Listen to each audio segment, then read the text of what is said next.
I was in an accident when I was 22 years old. It was near fatal and I suffered a TBI as a result. I had been dating Jessie for 5.5 years at that point, and she was at the hospital with my family, including my older brother Cameron. Soon after the accident, Jessie found out she was pregnant and terminated with Cameron's help, and a while after they started having an affair.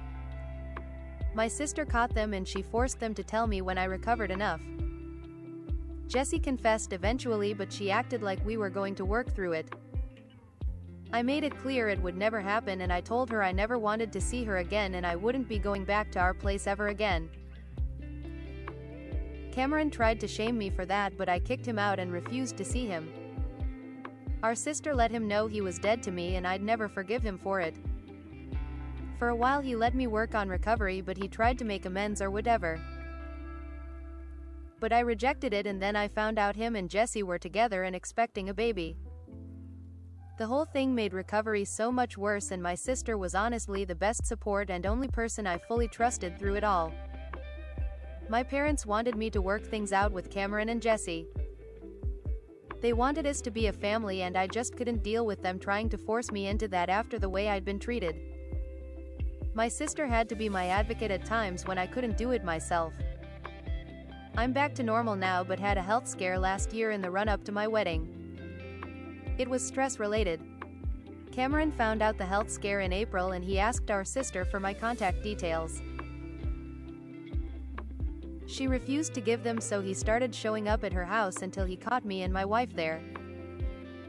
He was demanding answers about why nobody let him know sooner about the health scare and why I wouldn't let her share my details.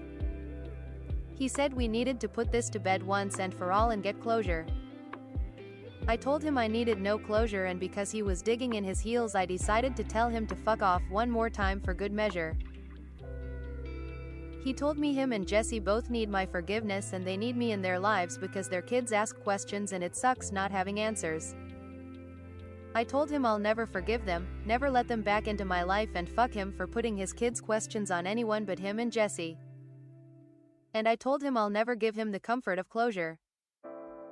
I said he should try being in my position 11 years ago and then have the people who stomped all over you trying to demand forgiveness and closure.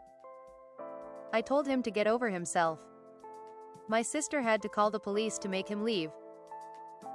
He would not go. She heard from him afterward and he was ranting at her that I was willing to die spiting them and it's wrong, and if I'm happy I should move on and forgive, etc. She blocked him and told our parents she is completely done with Cameron, too.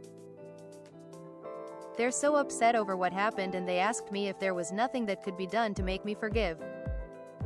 That they hated keeping my health scare from Cameron and would hate for him to miss out on saying goodbye if the worst happened to me.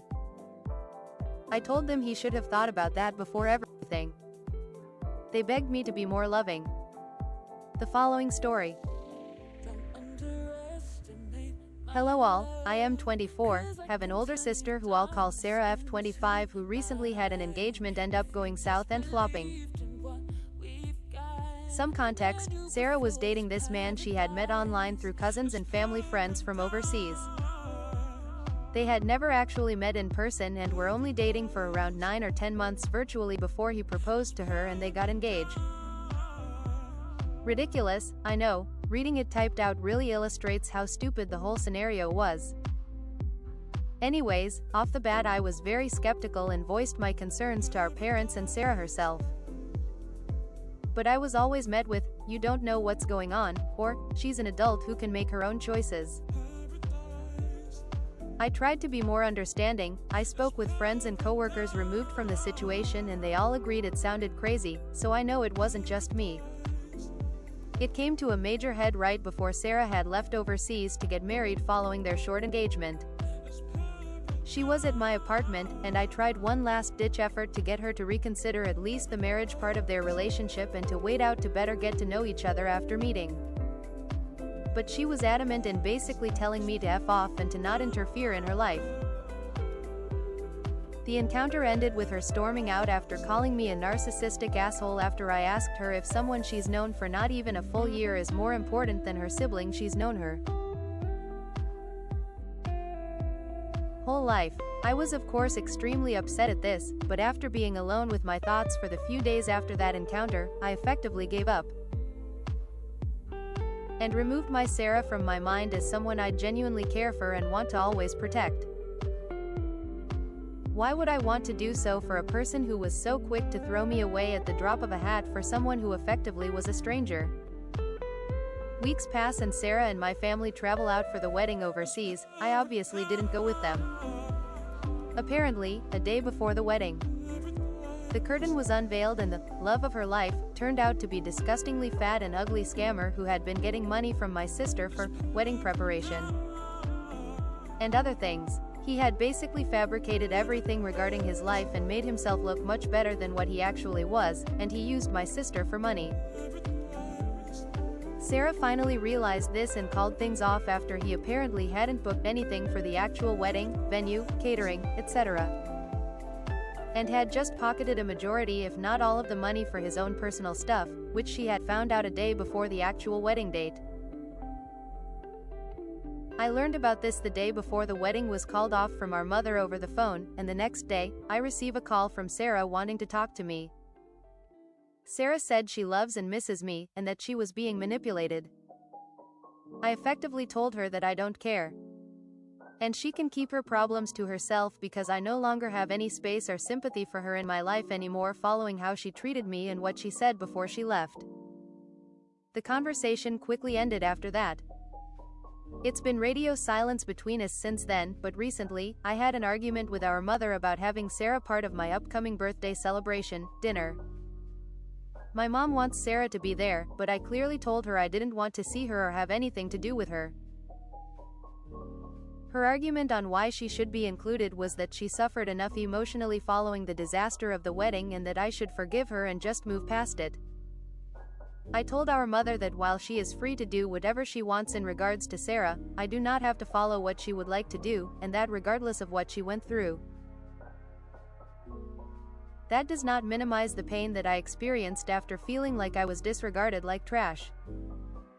Along with Sarah, I also still have some lingering resent with my mother herself, as she had told me prior to the wedding canceling, shit hitting the fan, that my sister's fiancé was going to be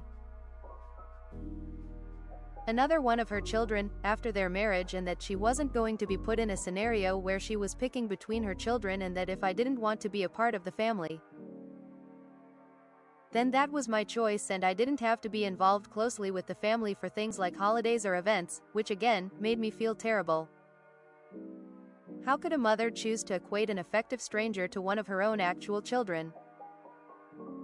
My mother has apologized, but I've been on lower contact with my mother as a result, but she insisted on doing something for my upcoming birthday which led to the above scenario. I told my mother that if she was not willing to exclude Sarah, as that was a firm boundary I had, then I do not want to have her part of my birthday either. The conversation ended and we haven't talked since. A note, my father was basically mirroring what my mother was saying as well, so there is no difference regarding him across any of the past scenarios. ATIA for not forgiving my sister, and as a result, not having my family involved with my birthday as well. Edit. Giving some more context since some people may be drawing some conclusions that aren't true. I never once name-called, judged, made fun of, etc. her when talking to her about the engagement or anything like that at all. Even after she had called me after things went bad and she had realized she was getting scammed. I never said, "I told you so," or anything like that at all. When she had called me, I effectively said this: "What would you like me to say?" Honestly, I do not feel sympathy for you after our last convo because you had left me very hurt and you effectively abandoned me as a family member. So why should I show concern to someone who abandoned me? She was the one who had cussed me out and also said some other very personal attacks towards me during our last convo before she had left that had no involvement to the situation at all. Some think that I was trying to create a me versus him scenario, but that was admittedly bad wording on my part. I did say that initially, but I was trying to make a different point. I followed that up immediately with, "I say this because I would never want harm or anything bad to happen to you as your sibling you know your whole life. But can you truly say that about someone you haven't met in person, haven't known for a long time? Look, I know some people can get married after a short dating window and have long and successful marriages, but the reality is, especially in this day and age, you have to be hyper cautious about things like this, and I felt as if she wasn't being cautious and thinking the situation fully through. My message to her was, don't rush your life and protect yourself. That was truly it. I never once said, I forbid you to get married, or anything like that. Of course adults make their own choices in life. To some who are saying that I wasn't wronged, I disagree. Getting treated like you don't matter and getting cut out would hurt anyone, even past getting cussed out. Also, keep in mind, she was the one who was initially okay with cutting me out of her life completely. It's okay for her to make that choice, but when I'm thinking of reflecting that same decision back towards her, it's an issue. Last edit. Did not expect so many responses, even more so, didn't expect how divisive people would be over this situation. I wanted to clarify and address some of the main comments I've been seeing. For starters, the demented people living in fantasy land saying I'm actually in love with my sister romantically and I was just jealous. What the fuck? No, this is not an episode of Criminal Minds. You can park that stupid notion away. I'm in an actual healthy relationship that's been ongoing for over 2 years, and I have a successful career at a decently prestigious company.